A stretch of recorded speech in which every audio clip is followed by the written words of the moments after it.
اللہ وبرکاتہ۔ محترم ناظرین، حجامہ یعنی کپنگ تھیراپی، یہ ایک ایسی تھیراپی ہے، یہ ایک ایسا میتھڈ ہے کہ رسول اللہ صلی اللہ علیہ وسلم نے بھی اس میتھڈ سے علاج کیا ہے، اور یہ پرانے زمانے سے یہ تھیراپی چلی آ رہی ہے۔ اس کی احادیث میں بھی بڑی فضیلت آئی ہے، اور رسول اللہ صلی اللہ علیہ وسلم نے اپنی امت کو اس علاج کو اپنانے کی ترغیب بھی دی ہے۔ نبی کریم صلی اللہ علیہ وسلم کی ایک حدیث ہے جس کو حضرت عبداللہ ابن عباس رضی اللہ عنہ روایت کرتے ہیں، بخاری شریف میں ہے کہ شفا 3 چیزوں میں ہے: پسنے لگوانے میں، شہد پینے میں، اور آگ سے داغنے میں۔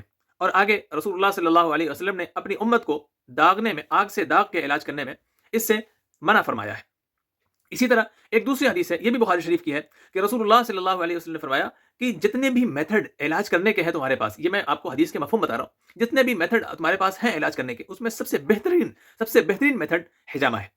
حجامہ کس کو کہتے ہیں؟ اب آپ یہ سمجھیں، حجامہ کہتے ہیں جو اپنی باڈی میں جو ٹاکسنس ہوتے ہیں بلڈ کے اندر، جو بلڈ گندا ہو جاتا ہے، خون گندا ہو جاتا ہے، تو اس کو پیوریفائی کرنے کے لیے، اسے صاف کرنے کے لیے جو گندے خون ہوتے ہیں ان کو نکال دیا جاتا ہے۔ وہ کیسے نکالا جاتا ہے؟ وہ اسکن میں وہ ڈاٹ ڈاٹ کر کے، سوراخ کر کے، کسی بھی طریقے سے اسے نکالا جاتا ہے۔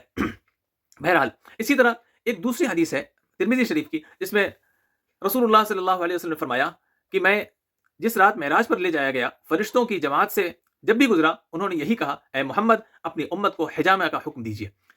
تو یہ بات ضرور سمجھیں کہ حجامہ طبی اعتبار سے بہت مفید چیز ہے، اور اس سے علاج کروانے میں فائدہ ہے، لیکن کچھ چیزوں کا ضرور خیال رکھیں۔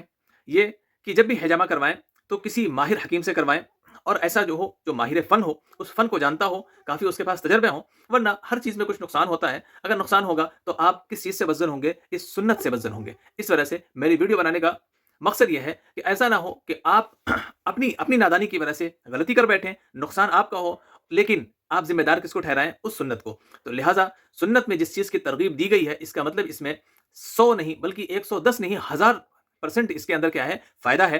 بس نقصان کیا ہے؟ ہماری کسی نہ کسی پروسیس میں ہم سے غلطی ہو گئی ہوگی، جس کا نقصان ہے، ورنہ فائدہ ہی فائدہ ہے۔ اپنا کر دیکھیں، انشاءاللہ اس سے بہت فائدہ ہوگا۔ مائگرین کا پرابلم ہوتا ہے، اس میں فائدہ ہے۔ اسی طرح بلڈ سرکولیشن میں بہت سے لوگوں کو بی پی وغیرہ کی پرابلم ہوتی ہے، اس میں فائدہ ہے۔ جسم جو ہے بہت زیادہ تھکا تھکا سا محسوس ہوتا ہے، اگر حجامہ کروا لیں تو بہت ممکن ہے کہ انشاءاللہ شفا بھی مل جائے۔